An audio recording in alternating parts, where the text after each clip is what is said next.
Hello बच्चों, तो स्वागत है आप सभी का आज के सबसे दमदार लेक्चर में। आज हम जिस टॉपिक को कवर करने वाले हैं उस टॉपिक का नाम है magnetic effect of electric current. ये टॉपिक बच्चों को बहुत ज्यादा परेशान करता है और मैं दावे के साथ कह रहा हूं, जिस तरह से मैंने नोट्स प्रिपेयर किए हैं और जिस तरह से मैं आपको पढ़ाने वाला हूं, एक बार में ये पूरा चैप्टर आपको समझ में आएगा और जो भी क्वेश्चंस आपके एग्जाम में बन सकते हैं, जो भी टॉपिक आपके लिए बहुत ज्यादा इंपॉर्टेंट है, वो हर टॉपिक को हम इस चैप्टर में कवर करेंगे। और बस आपसे सिर्फ एक ही चीज चाहूंगा कि जितने मिनट की वीडियो है आपको लास्ट तक ये वीडियो देखनी है और पूरी ईमानदारी के साथ कॉपी पेन लेके बैठो, नोट्स मेरे साथ बनाना है, एक एक चीज कवर करेंगे लाइन बाई लाइन। आपका एग्जाम इस चैप्टर से अगर कुछ भी पूछा जाए आप हर क्वेश्चन करके आओगे, ठीक है। तो स्टार्ट करते हैं सबसे पहले कहानी से। देखो, इस चैप्टर में मैं वही कवर करूंगा जो एग्जाम पर्पज से इंपॉर्टेंट है, ठीक है। जो चीज छोड़ रहा हूं, कोई चीज छोड़ूंगा नहीं, मतलब जो चीज कम इंपॉर्टेंट है उसको मैं बिल्कुल रिवाइज नहीं कराऊंगा यहाँ पे, ठीक है। समझ में आ रहा है? एक तो सबसे पहले बात करते हैं कि magnetic effect of electric current, इसका मतलब क्या है इस चैप्टर का, ठीक है। तो तीन साइंटिस्ट थे बच्चों। सबसे पहले आई ऑरस्टेड, ठीक है, ऑरस्टेड, माइकल फेराडे, ठीक है, और एम्पियर, ठीक है। इन तीनों ने क्या किया? तीनों ने मिलके रिलेशन बताया इलेक्ट्रिसिटी का और मैग्नेटिज्म, इलेक्ट्रिसिटी एंड मैग्नेटिज्म का, ठीक है। मतलब इन्होंने ये बताया, इस चैप्टर में हम बेसिकली ये पढ़ने वाले हैं कि जो इलेक्ट्रिसिटी है बच्चों, ठीक है, ध्यान से सुनना, इलेक्ट्रिसिटी है और मैग्नेटिज्म है, ये आपस में रिलेशन में है, ठीक है। मतलब इन दोनों का कुछ ना कुछ टांका भिड़ा है और हमको वो टांका पता लगाना है कि है क्या इसके पीछे का करंट, ठीक है। तो सबसे पहले बात करते हैं, सबसे पहला टॉपिक है बच्चों नेचुरल मैग्नेट। इंपॉर्टेंट है, समझाएंगे अभी होता क्या है। अच्छा बच्चों, जो नेचुरल मैग्नेट होता है, कोई नहीं, जैसे मैं पढ़ा रहा हूं उसी सीरीज से पढ़ते जाओ, ये व्हाइट बोर्ड ना कमाल कर देगा, ठीक है। और जिस तरह से मैं आपको पढ़ाऊंगा एकदम मजा आएगा, ठीक है। सारी वेदना, सारी परेशानियां भूल के सिर्फ आपको ये देखना चाहिए कि स्क्रीन में आपके सामने कौन खड़ा है और आपको कौन पढ़ा रहा है। आपको सिर्फ वहां से मैं दिखना चाहिए और मुझे सिर्फ आपको वो पढ़ाना है जो आपके एग्जाम में आने वाला है, ठीक है। सब कुछ भूल जाओ, नोट्स बनाओ और ये चैप्टर अच्छे से समझ में आएगा। तो बच्चों, जो नेचुरल मैग्नेट होता है, अब नेचुरल मैग्नेट के लिए आपको पता है कि अर्थ जो है वो एक नेचुरल मैग्नेट है, ठीक है। अर्थ एक नेचुरल मैग्नेट है। अर्थ के पास बच्चों दो पोल होते हैं, एक होता है नॉर्थ पोल, दूसरा होता है साउथ पोल, ठीक है।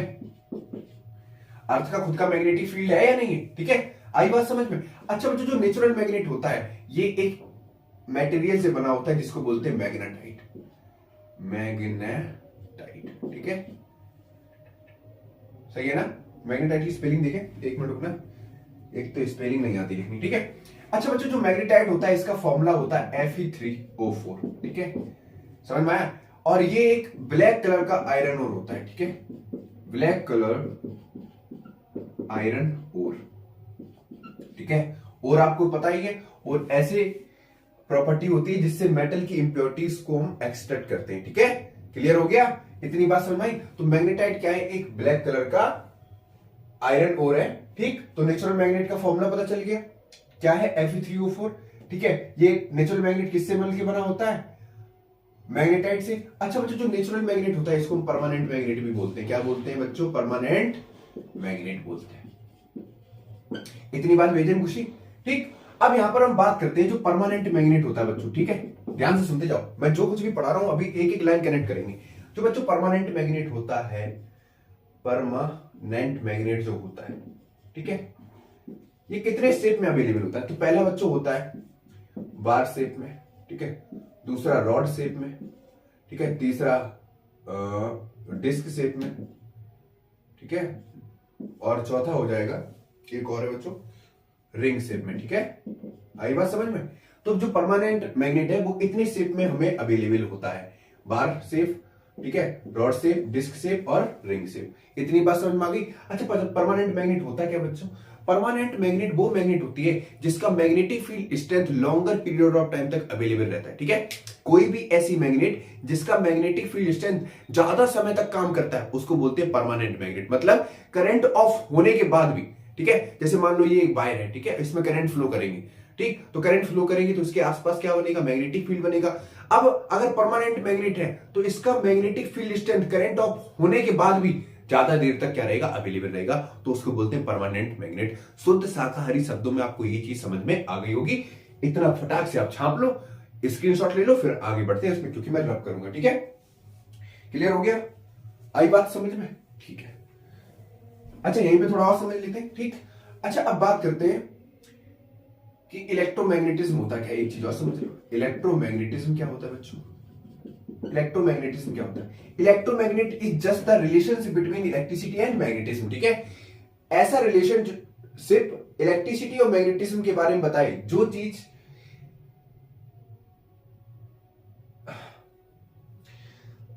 ऐसे समझो, इलेक्ट्रिसिटी और मैग्नेटिज्म के बीच का जो रिलेशन है उसको बोलते हैं इलेक्ट्रोमैग्नेटिज्म। आई बात समझ में? क्लियर हो गया? अब थोड़ा बात करते हैं। देखो, ऑरिस्टेड जो थे ये एक साइंटिस्ट थे। ठीक है, ऑरिस्टेड ने क्या किया, एक कंडक्टर लिया। ठीक है, ध्यान सुनना, कंडक्टर क्या होता है? जिसमें इलेक्ट्रॉन्स फ्लो होते हैं, इलेक्ट्रॉन्स फ्लो करते हैं। ठीक है, जैसे ही कंडक्टर में हमने क्या किया, इलेक्ट्रिसिटी पास की। ठीक है, तो इलेक्ट्रिसिटी पास करने से इस कंडक्टर के आसपास चारों तरफ, ठीक है, क्या हुआ, मैग्नेटिक फील्ड जनरेट हुआ। बच्चों क्या हुआ, मैग्नेटिक फील्ड जनरेट हुआ। ठीक, ये पता बाद में चला, क्योंकि एक मैग्नेटिक कंपास लाए यहाँ पे, तो मैग्नेटिक कंपास ने क्या किया, डिफ्लेक्शन किया। डिफ्लेक्शन करने पे क्या हुआ, पता चला कि यहाँ पे मैग्नेटिक फील्ड है। क्योंकि मैग्नेटिक कंपास क्या बताता है, presence of magnetic field lines. Magnetic compass क्या डिटेक्ट करता है, presence of magnetic field lines, यही तो बताता है। क्लियर हुआ? अब ध्यान सुनो, मतलब अगर स्विच ऑफ करेंगे, ठीक है, कंडक्टर है, करंट फ्लो नहीं होगा तो डिफ्लेक्शन जीरो होगा, करंट फ्लो होगा, इलेक्ट्रिसिटी पास होगी कंडक्टर में, तो डिफ्लेक्शन कुछ ना कुछ होगा। आई बात समझ में? क्लियर हो गया?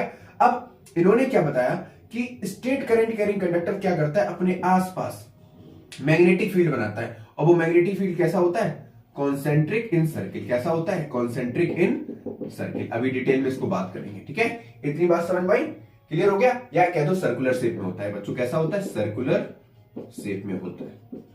ठीक है, टेंशन ना लो, जिस दिन रुपए आ जाएंगे उस दिन डिजिटल बोर्ड, कैमरा सब कुछ ले आएंगे। ठीक है, अभी थोड़ा मैनेज करो, इतना नोट करो, फिर नेक्स्ट आगे समझाते हैं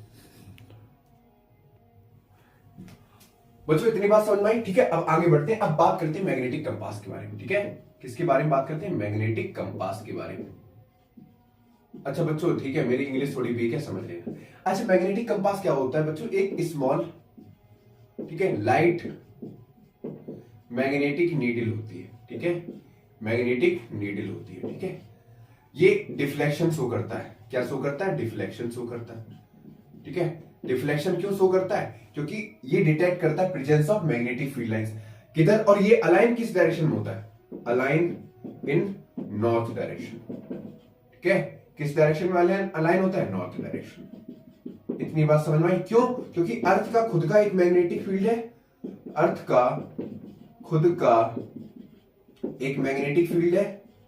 ठीक है, आई बात समझ में? क्योंकि वो खुद एक नेचुरल मैग्नेट है। क्या है बच्चों, एक नेचुरल मैग्नेट है।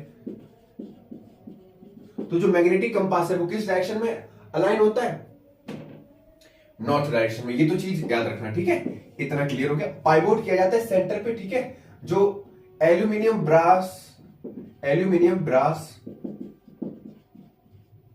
केस में रखा जाता है। ठीक है, जो कंपास ऐसा ही होता है, देखना। ठीक है, ऐसा ही तो होता है। तो ये वाला नॉर्थ डायरेक्शन में अलाइन होता है। जो ये केस है, ये किससे मिलकर बना होता है, एल्यूमिनियम ब्रास केस से। ठीक है, इतनी चीज याद रखना, कोई बहुत ज्यादा इंपॉर्टेंट नहीं है। अब थोड़ा आगे बात करते हैं। ठीक है, अब बात करते हैं कि देखो, how to detect magnetic field lines. ठीक है, अच्छा आपने पता है कि जो मैग्नेटिक फील्ड लाइंस होती है वो क्लोज कर्व होती है। कैसी होती है, क्लोज कर्व होती है। ऐसा क्यों होता है, देखो ध्यान सुनो। जैसे मान लो ये एक बार मैग्नेट है। ठीक है, यहां पे नॉर्थ लिया, यहां पे साउथ लिया। अब यहां पर जैसे ही हम एक मैग्नेटिक कंपास लेके आएंगे, ध्यान सुनो, ये मान लो कंपास लेके आए,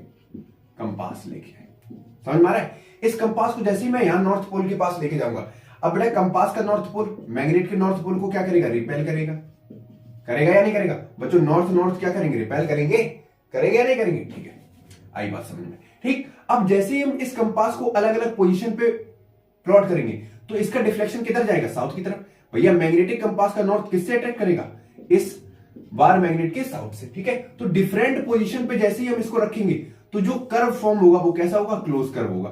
तो मतलब कुछ मैग्नेटिक फील्ड हमको ऐसा देखने को मिलेगा। देखो ये साउथ है, ये नॉर्थ है, ऐसे ऐसे। आपके पास एनसीईआरटी होगी, उसमें देख लो डायग्राम, ठीक है। ऐसे सर क्या बना दिया मकड़ी, कोई दिक्कत नहीं, ठीक। अब तुम्हें ये पता है कि वार मैग्नेट में, ध्यान सुनो बेटा, अभी मैं प्रॉपर्टी पढ़ाऊंगा। जो वार मैग्नेट होता है उसमें मैग्नेटिक फील्ड लाइंस निकलती कहां से है, ठीक है। मैग्नेटिक फील्ड लाइन स्टार्ट्स कहां से होती है बच्चों, नॉर्थ पोल से। कहां से होती है, नॉर्थ पोल से। और एंड कहां पे होती है बच्चों, एंड कहां पे होती है, एंड साउथ पोल पे, ठीक है। क्लियर हो गया। तो मैग्नेटिक फील्ड लाइंस निकलेगी कहां से, नॉर्थ पोल से। तो निकलने के लिए ऐसा एरो और आने के लिए यहां पे, ठीक है।